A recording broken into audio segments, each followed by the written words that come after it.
तो रात्रि क्लास चल रहा था 14/11/1967 तीसरे पेज की मध्याह्न के बाद बात चल रही थी कि हमें तो ऊंच बाप से एक ही ज्ञान मिला हुआ है। कहते हैं माम एकम याद करो, तो तुम्हारी ये जन्म जन्मांतर के भी कर्म है, पाप कर्म, वो सब विनाश हो जाएंगे। तो उसको याद करते हैं बस। हमारा ज्ञान है ही 1 सेकंड का, उगाया जाता है सेकंड में जीवन मुक्ति।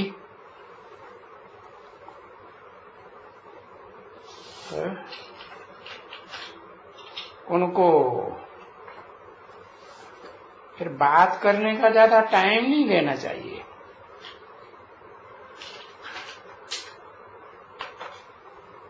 बोलो, ये शास्त्रों की तो ढेर की ढेर बात ही नहीं करो।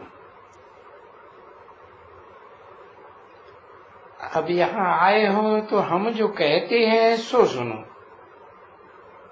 बस।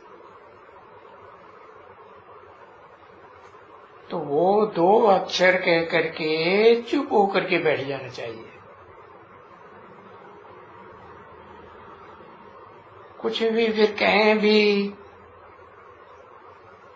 चलो बोलो, बाबा कहते हैं माम एकम याद करो।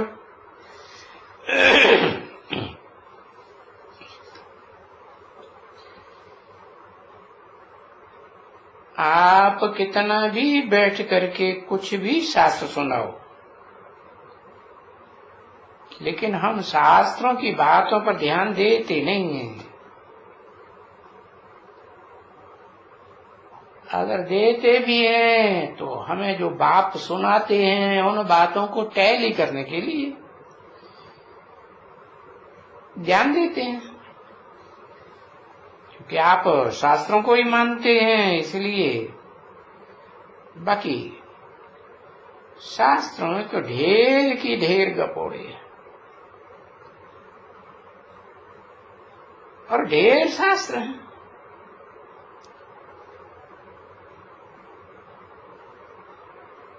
तभी कुछ तुम लोग ठहर सकते हो,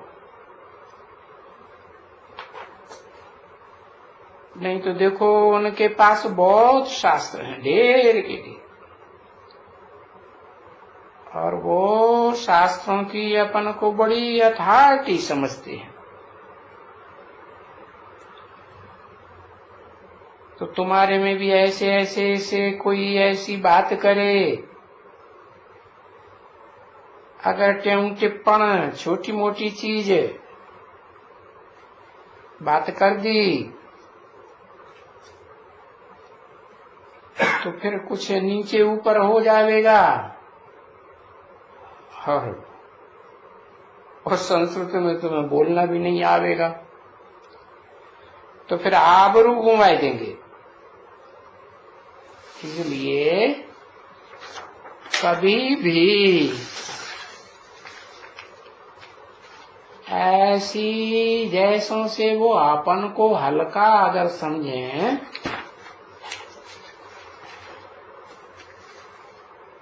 तो बाबा ने यहाँ कह दिया ना,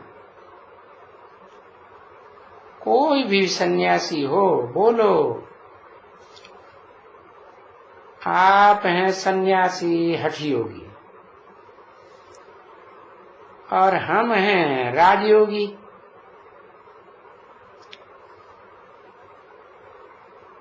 आप हठ पूर्वक इंद्रियों को कंट्रोल करते हैं और घर बार छोड़ देते हैं। जो रचना रची है उसकी परवरिश न करके उसको छोड़ देते हैं। इसलिए हमारा आपसे बात करना फालतू है,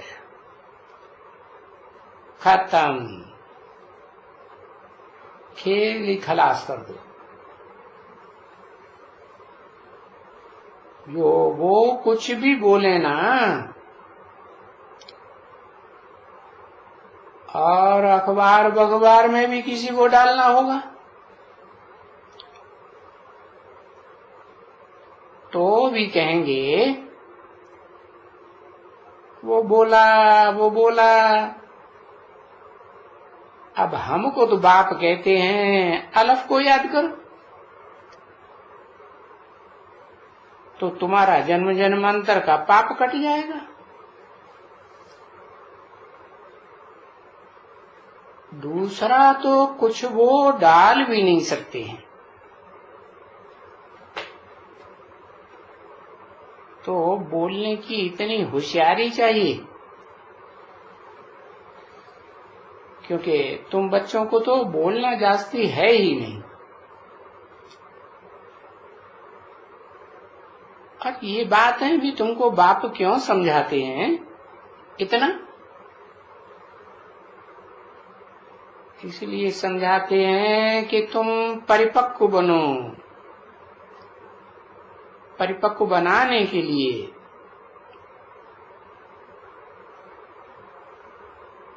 कोई भक्तों से बात नहीं करते हैं।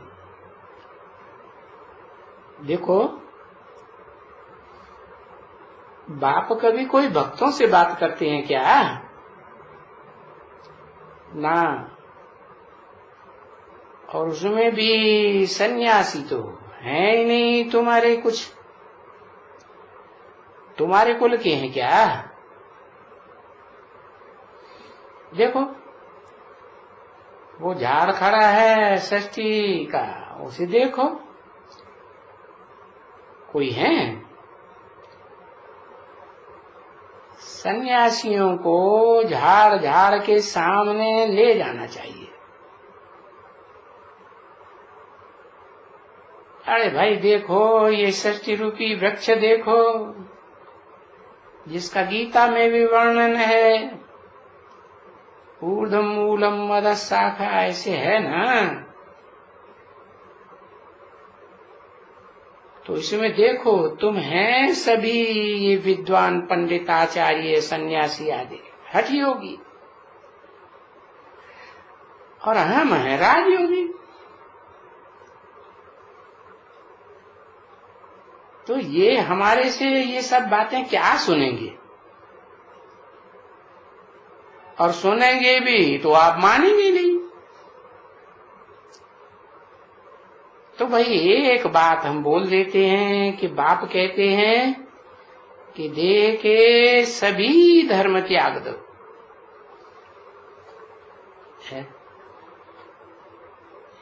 जो इब्राहिम बुद्ध क्राइस्ट है ना, इन्होंने देह के धर्म सिखाए हैं ना,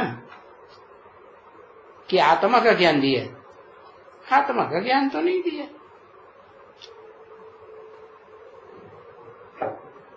हाँ, अब बाप कहते हैं अपन को आत्मा समझ माम एकम याद। क्या आत्मा समझ? कि मैं आत्मा अति सूक्ष्म ज्योति हूँ, ज्योति बिंदु, और भ्रकुटी के मध्य में है। ये आत्मा रूपी राजा बैठा हुआ है सारी इंद्रियों के ऊपर। तो उनको बताओ कि हम आत्मा हैं। आत्मा को कोई परमात्मा थोड़े ही समझो, न शिवो हम समझो, नहीं। हम आत्मा हैं शालिग्राम, और शिव परमपिता। सबका पिता, जिसका कोई पिता नहीं है। और उनके साथ परमपिता के साथ परमात्मा, क्योंकि जिस तन में प्रवेश करते हैं वो है परम पाटधारी सच रूपी रंगमंच का। तो वो ही है परमात्मा। तो वो दोनों मिलकर के है जिनको कहा जाता है पतित पावन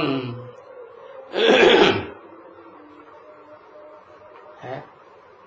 जो हीरो पाटधारी है इस अंतिम जन्म में आकर के इस सृष्टि का सुख भोगते भोगते इंद्रियों से महापतित बन जाता। तो वो पतितात्मा और शिव तो जन्म मरण के चक्र में आता ही नहीं, वो तो सदा पावन। तो वो पतित और पावन का कॉम्बिनेशन है। बस इतना बताओ, जास्ती नहीं। अच्छा चलो बच्चे म्यूजिक बजाओ। सिकीले बच्चों प्रति, रूहानी बच्चों प्रति, रूहानी बाप व दादा का याद प्यार और गुड नाइट। आज का प्रातः क्लास है 15/11/1967 बुधवार। रिकॉर्ड चला है तकदीर जगा कर आई। कहां से जगा कर आई हूं है? कहां से जगा कर आई हूं? अरे 63 जन्म जो लिए ना द्वापर कलयुग में भक्ति मार्ग में, तो जो भक्ति की है 2500 साल, उसमें ऐसे ऐसे भक्तों ने अच्छे कर्म किए हैं तो उनकी तकदीर जग जाती है। तो मैं आत्मा भी तकदीर जगा कर आई हूं है, और अपनी तकदीर में एक नई दुनिया बसा कर लाई हूं। ओम शांति। रूहानी बच्चों से बाप बैठ करके पूछते हैं, बाकी देह अभिमान में जो बैठे हुए हों उनसे तो कुछ पूछते भी नहीं। पूछते हैं कि बच्चों कौन सी तकदीर लाए हो बनाई करके, दिखलाओ बाबा को।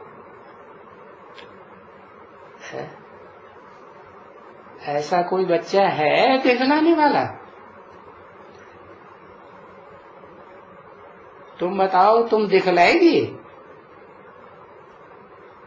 कौन सी तकदीर बना के लाई हो? और तुम बनाएगी? अच्छा बताएगी कौन सी तकदीर? किसी ने कहा बाप से वर्षा मिलने की तकदीर। अरे बाबा बोलते हैं तकदीर कहाँ है तुम्हारी, दिखलाओ। तो किसी ने कहा हमारे पास ही है, अभी बनाए रहे हैं बाप द्वारा। अरे पर है कहाँ तकदीर तुम्हारी? अरे ये तकदीर सामने नहीं खड़ी है, तुम ऐसे नहीं कहते हो। कहते हो ना ये तकदीर बनाकर आई। देखो तो घर में बैठी है चीज, और फिर बोलते हैं बाबा से ये लाए, ये है, ये है। इतने कितने हैं जो राज्य करते हो। देखो बाबा कितना सिंपल सवाल पूछते हैं,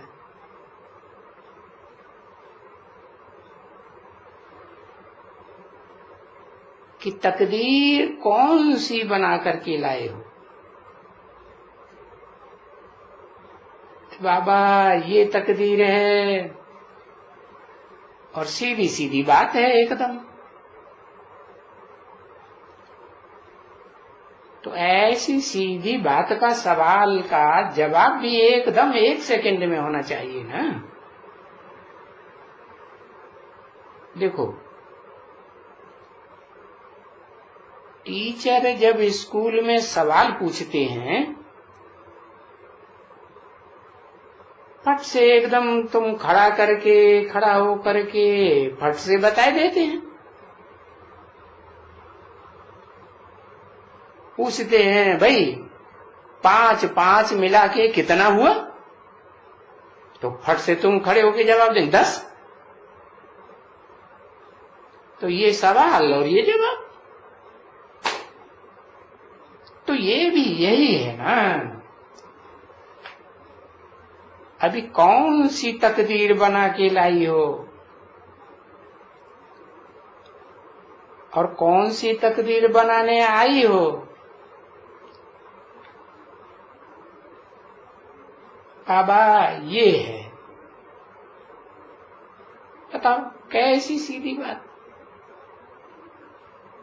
तभी तो बाबा कहते हैं कहाँ भी जहां भी तुम ये चित्र वगैरह चित्रशाला बनाते हो, तो यहाँ है प्रिंसिपल, और ये बड़ा प्रिंसिपल,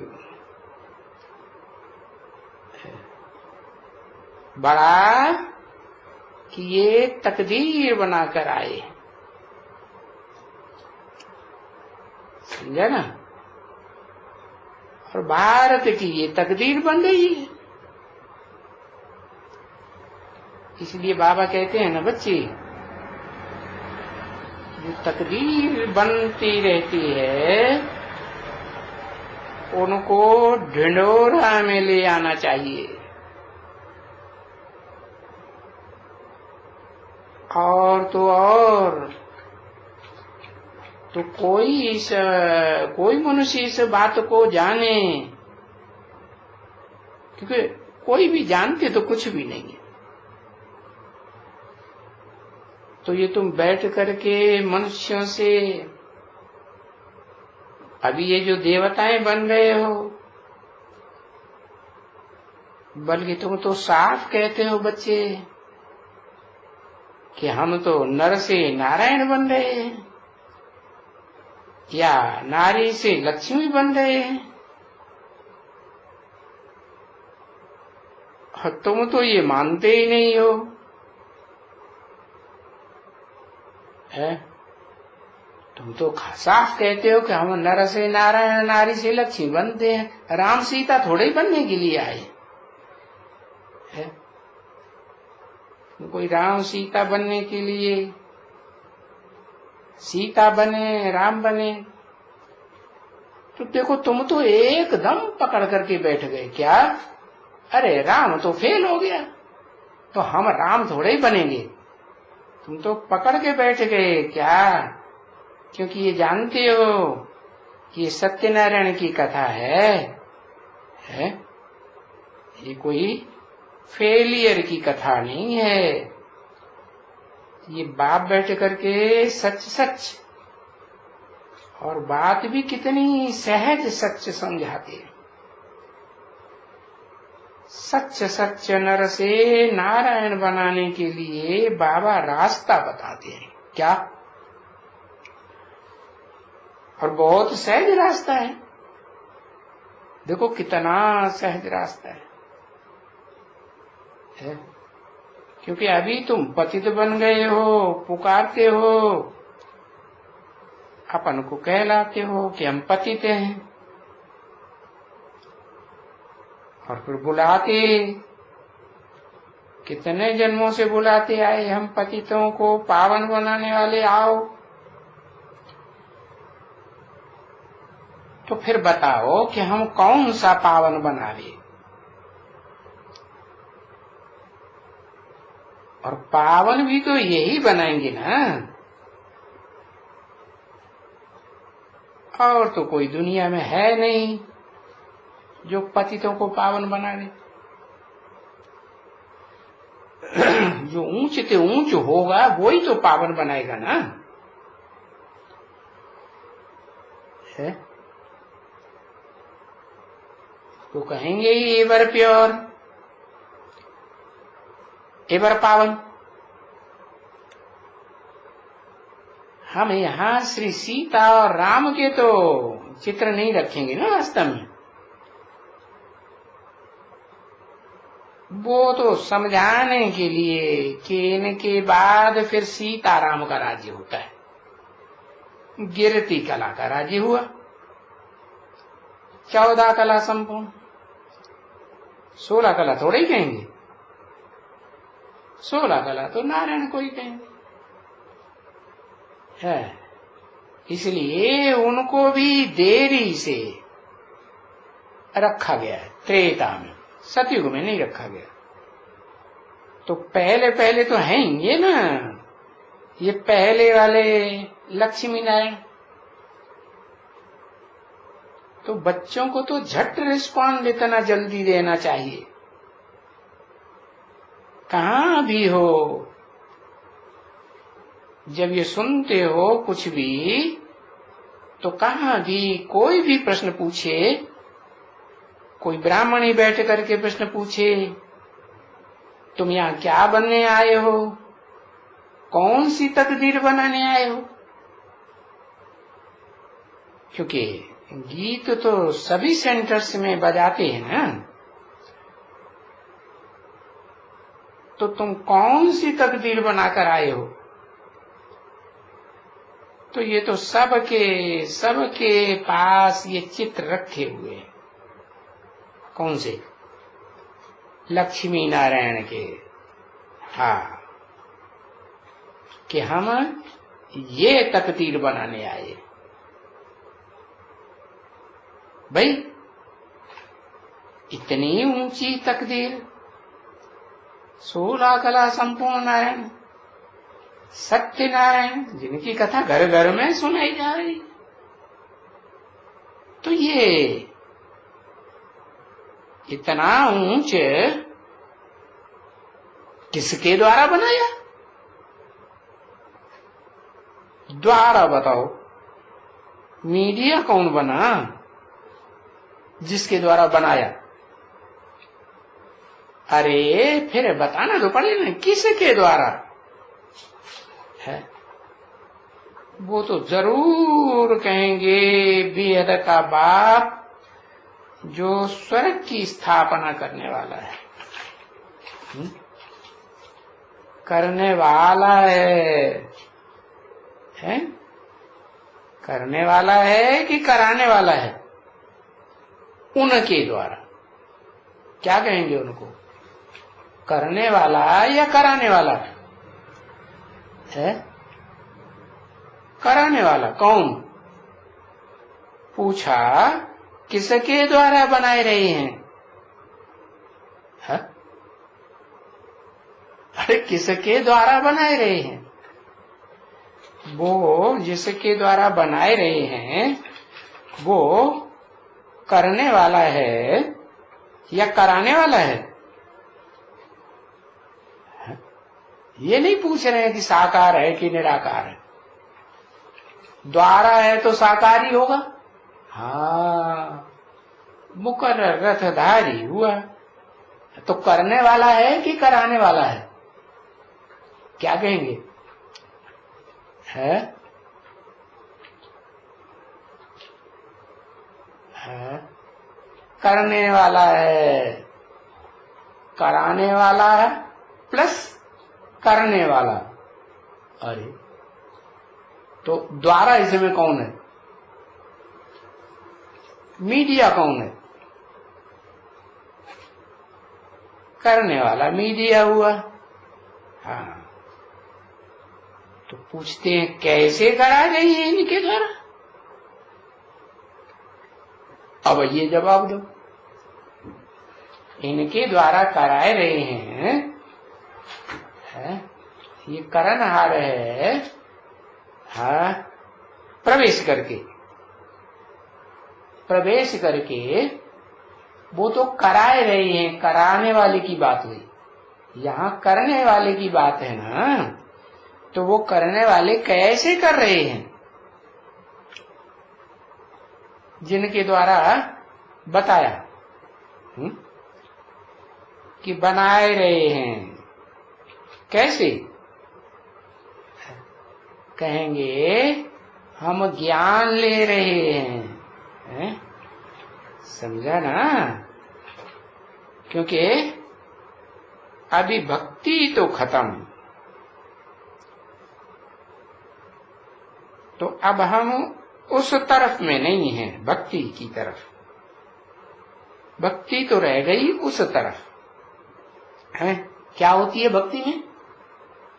है सुन लिया और सुना लिया, सुनना और सुनाना, ये होता है भक्ति। और यहां इस तरफ में क्या होता है? कुछ अंतर है? यहां सिर्फ सुनना सुनाना नहीं है, क्या करना कराना है? समझना और समझाना है। तो समझने समझाने के लिए क्या करना पड़े? मनन चिंतन मंथन करना पड़े। तो वहां भक्ति मार्ग में तो बस एक कान से सुनते हैं और दूसरे कान से निकाल देते हैं। उधर झोली भरी और उठ के खड़े हुए, पीठ की और बस झाड़ दी, कुछ नहीं बचा। यहां तो तुम जो सुनते हो वो मनन चिंतन मंथन करते हो ना। हाँ। तो ज्ञान इस पुरुषोत्तम बनने के लिए संगम युग में ये ज्ञान हमको मिल रहा है। क्या बुद्धि में है कि जो भी पुरुष मात्र है आत्मा रूपी जो पुरुष कहा जाता है, शरीर रूपी पुरी में आनंद से शयन करने वाली आत्मा, कभी भी दुख महसूस न हो, ऐसा पुरुषोत्तम बनने के लिए संगम युग में ज्ञान हमको मिल रहा है। तो जब तक ये ज्ञान सुनते रहते हो, तो बाबा तो कहते हैं ना, भले सभी जगह में जाओ, कहां भी दूसरे सत्संगों में भी जाओ, है जहां तुम बच्चों को ऐसी कोई अहम ऑब्जेक्ट मिले जो भगवान पढ़ाता हो, ये साबित होता हो, है तो तुम्हें लगे कि यहां भगवान पढ़ाता है तो वहां बैठ जाओ। बाबा तो मना नहीं करते हैं कि तुम कहां भी यहां नहीं जाओ, वहां नहीं जाओ। बाबा मना करते हैं? ये तो देहधारी गुरु लोग हैं, वो मना करते हैं विष्णु पार्टी में नहीं जाओ, यहां नहीं जाओ, वहां नहीं जाओ, महाकाली पार्टी में न जाओ। कौन मना करते हैं? देहधारी गुरु लोग मना करते हैं कि बाबा मना करते हैं? अरे बाबा तो कहीं भी जाओ, है परखो। हाँ, जहां तुम बच्चों को ऐसी कोई अहम ऑब्जेक्ट मिले कि भगवान पढ़ाता हो, तो वहां प्यार से बैठ जाओ।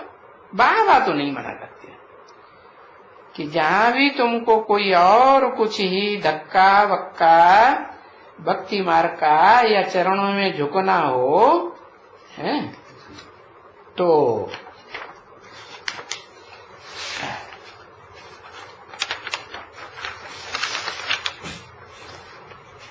तो जाओ। हाँ, क्योंकि अब जाते हैं उन सत्संगों में सन्यासियों के सामने तो झुकते तो सभी हैं, सन्यासी भी झुक रहे हैं, है? तो चरण में तो सभी झुक रहे हैं, है? नहीं तो सन्यासी सभी शिव की पूजा करते नहीं हैं, परंतु नहीं करते हैं जरूर। अच्छे अच्छे जो सन्यासी हैं उनमें बाप ने समझाया है कि सबसे बड़ा जो शंकराचार्य था, पहला शंकराचार्य, वो किसी के सामने माथा नहीं टिकाता। और अभी भी जो बड़ा शंकराचार्य होगा ना भारत में, वो किसी के सामने माथा नहीं झुकाएगा।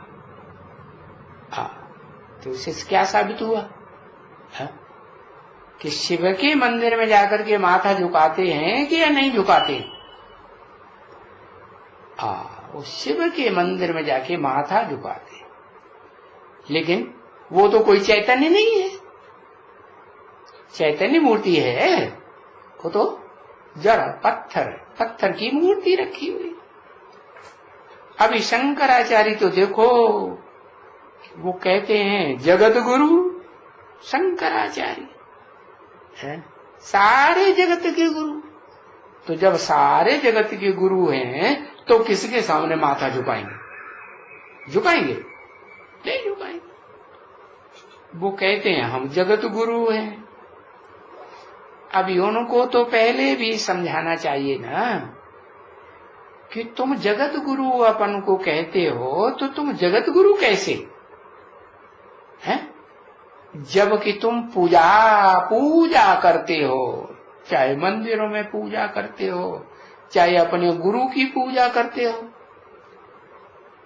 जगत गुरु सारे जगत का गुरु होगा तो वो कोई के पुजारी थोड़े ही होते हैं।